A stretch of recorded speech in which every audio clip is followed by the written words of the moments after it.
আৰু কিবা কিবা থাকি গৈছে নেকি বা আৰু কিবা পাবলৈ কিবা আৰু কমি কিবা থাকি গৈছে নেকি কিবা আছে নেকি মই ভাবোঁ যে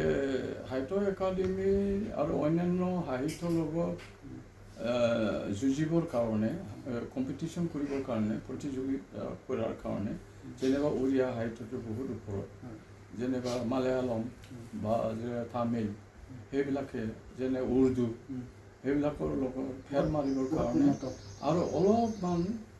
লিখকসকলক মই আহ্বান কৰোঁ যে এটা ষ্টেণ্ডাৰ্ডটো মানে আৰু বঢ়াব লাগে ষ্টেণ্ডাৰ্ডটো বঢ়াব লাগে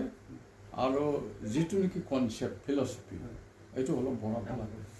তেতিয়া আপোনাক আমি বিশ্ব দৰবাৰৰ আমি সমান ফেৰ মাৰিব সেইটো ফেৰ মাৰিব পাৰোঁ আপোনাৰ একদম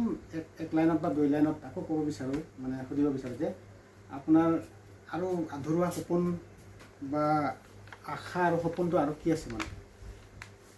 মোৰ আশা আৰু সপোন মইতো এতিয়া এজেড হ'লোঁ বয়স মোৰ হৈছে যথেষ্ট গতিকে মই নতুন প্ৰজন্মকহে ক'ব বিচাৰোঁ আৰু মই কৰিবলগীয়াখিনি প্ৰায় কৰিলোঁ বুলি মই ভাবিছোঁ যে মোৰ যিখিনি হ'ব লাগে সীমিত জ্ঞানেৰে সেইটো মই প্ৰায় শেষ কৰিছোঁ তথাপি মই জাতিৰ সমাজ সংস্কৃতিৰ কাৰণে আৰু কাম কৰিম বুলি মই ভাবিছোঁ আৰু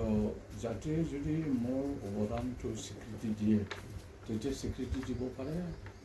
কিন্তু মই অহৰহভাৱে জাতিৰ কাৰণে মই কোনোদিন পিছ হুহুকি পেলাই নাথাকোঁ জাতিৰ কাৰণে মই এই কৰিম এতিয়া মই ধৰ্মৰ ক্ষেত্ৰতো কৈছোঁ ৰাজনৈতিক ক্ষেত্ৰতো কৈছোঁ I appeal to the all like minded people to be United